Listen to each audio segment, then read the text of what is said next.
یہ مصطفیٰ کو معجزہ عطا فرمایا اور سر کی آنکھوں سے میرے نبی نے رب کا دیدار کیا ہے.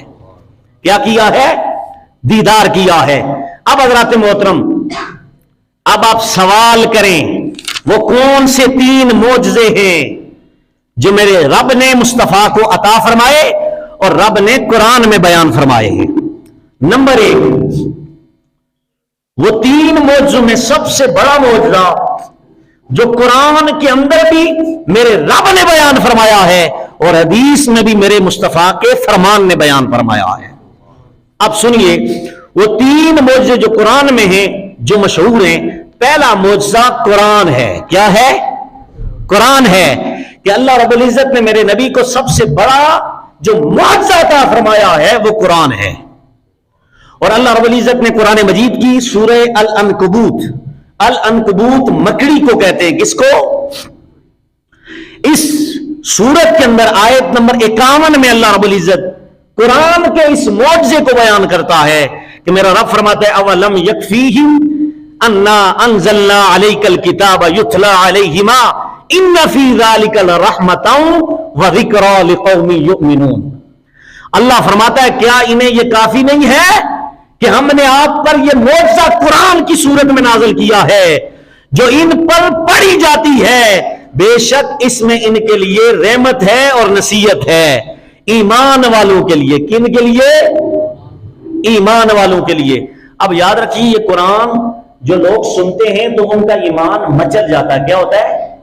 وہ کہتے ہیں ہم سنتے جائیں، جتنا بھی ٹائم لگے نا تو ہم قرآن سنتے رہیں. عمل کرنے والے ہیں اور ہم ہی اس کی حفاظت کرنے والے ہیں، ہم اس کے حافظ ہیں. کیا ہیں؟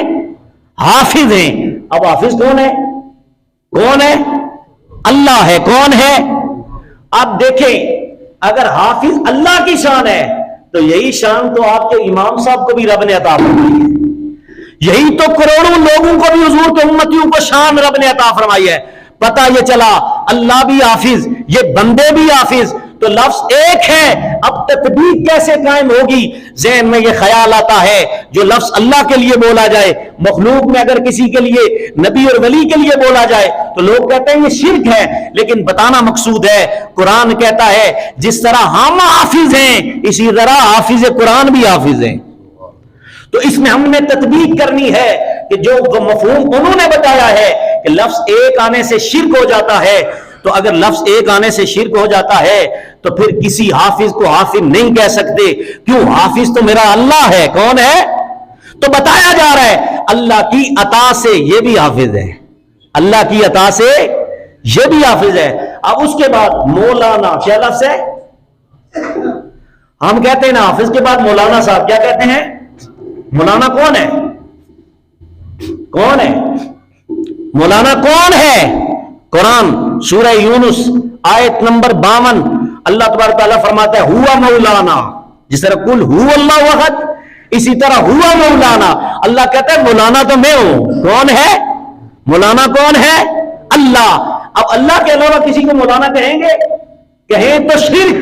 لیکن قرآن کہتا ہے مولانا بھی میں ہوں، حافظ بھی میں ہوں. لیکن ہم کئی علماء کو مولانا کہتے ہیں. کیا کہتے ہیں؟ تو اس میں تطبیق کیسے کہتے ہیں؟ اللہ نے ان کو مولانا بنایا ہے ذاتی طور پر. مولانا وہ ذاتی طور پر حافظ ہے اور اللہ نے مخلوق میں مولانا بھی بنائے ہیں، یہ عطائی طور پر ہیں. اللہ نے زمین پر حافظ بھی بنائے ہیں، یہ عطائی طور پر حافظ ہیں. اور اسی طرح 100 آیتیں ایسی جو لفظ اللہ نے اپنے لیے بولا وہ کسی اور کے لیے بولا. اب دیکھیں اس سے بات آگے چلی. مولانا تو یہ آپ چھوٹے چھوٹے لفظ ہیں نا، سب سے بڑا معجزہ ہے. کیا ہے؟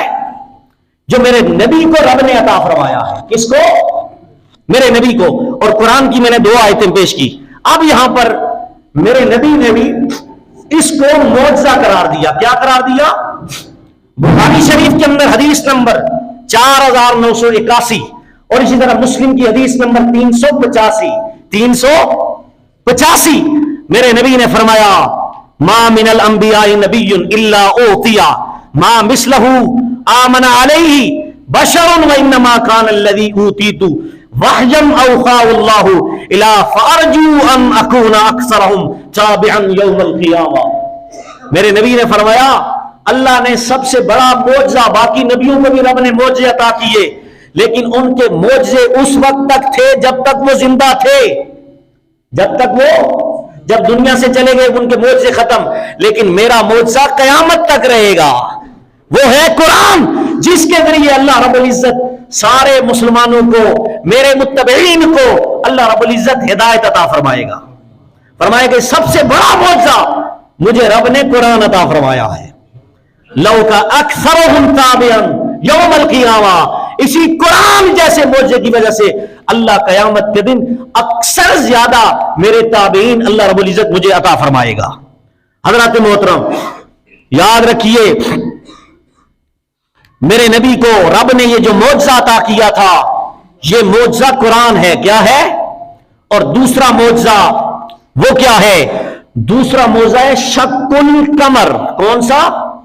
شق کہتے ہیں ٹکڑے کو، قمر چاند کو، کس کو؟ یہ دوسرا معجزہ میرے رب نے مصطفیٰ کو عطا فرمایا ہے، اور قرآن میں اللہ نے اس کا ارشاد فرمایا ہے۔ آپ دیکھیں سورہ القمر کی آیت نمبر 1، 2 اور 3، اللہ رب العزت اس میں ارشاد فرماتا ہے اقتربت الساعہ وانشق القمر، رب فرماتا ہے قیامت برپا ہو گئی۔ کب؟ جب چاند کے 2 ٹکڑے ہو گئے، چاند کے۔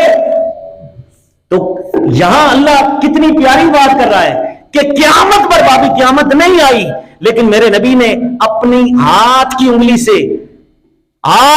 سے چاند کے 2 ٹکڑے کیے، تو رب نے قرآن کی آیت اتاری، یہ معجزہ قرآن میں بیان فرمایا کیا قیامت تھی، کیا محبوب، کیا قیامت تھی کہ جب تم نے چاند کے 2 ٹکڑے کر دیے، چاند کے۔ تو اس کو رب قیامت کہہ رہا ہے، کیا کہہ رہا ہے؟ تو پتہ یہ چلا میرے مصطفیٰ کریم کو رب نے دوسرا یہ معجزہ عطا کیا کہ میرے نبی کی انگلی سے چاند کے 2 ٹکڑے ہو گئے۔ کتنے؟ 2 ٹکڑے ہو گئے۔ اب حضرات محترم یہ جو چاند ہے، اس کے بارے میں میرے نبی نے بخاری شریف کی حدیث نمبر 3637، 3636، اسی طرح بخاری کے اندر 4864، 3868 اور مسلم میں 7072 نمبر سے لے کر 7079، 8 مقام پر امام مسلم نے اس چاند کے 2 ٹکڑے ہونے والے معجزے کو بیان کیا ہے۔ اور اتنی حدیثیں آئی ہیں کہ جس میں میرے مصطفیٰ کریم نے فرمایا ہے کہ اللہ نے مجھے یہ معجزہ عطا فرمایا، اور صحابہ اکرام فرماتے ہیں ہم نے اپنے آنکھوں سے یہ نبی کا معجزہ دیکھا کہ ہرا پہاڑ کے اس جانب آدھا ٹکڑا چاند کا اس طرف تھا، آدھا اس طرف تھا، یہ 2 ٹکڑے آسمان سے چاند گرا، تو پتہ یہ چلا اللہ رب العزت نے میرے اور تیرے نبی کو یہ شان عطا فرمائی ہے کہ وہ چاند کے 2 ٹکڑے کر سکتے ہیں۔ اور تیسرا معجزہ میرے نبی کو معراج اللہ نے عطا فرمائی ہے۔ کیا عطا فرمائی ہے؟ معراج۔ حضرات محترم انشاءاللہ نیکسٹ جمعہ المبارک ہم تیسرے معجزے یعنی کہ معراج کے حوالے سے اگلے جمعے انشاءاللہ آپ احباب کے سامنے تفصیلاً بیان کریں گے کہ رب نے حضور کو جو معراج عطا فرمائی ہے اسے الاسراء والمعراج کہتے ہیں۔ اسراء زمینی سفر اور معراج آسمانی سفر، یہ انشاءاللہ قرآن اور حدیث کی روشنی میں آپ احباب کے سامنے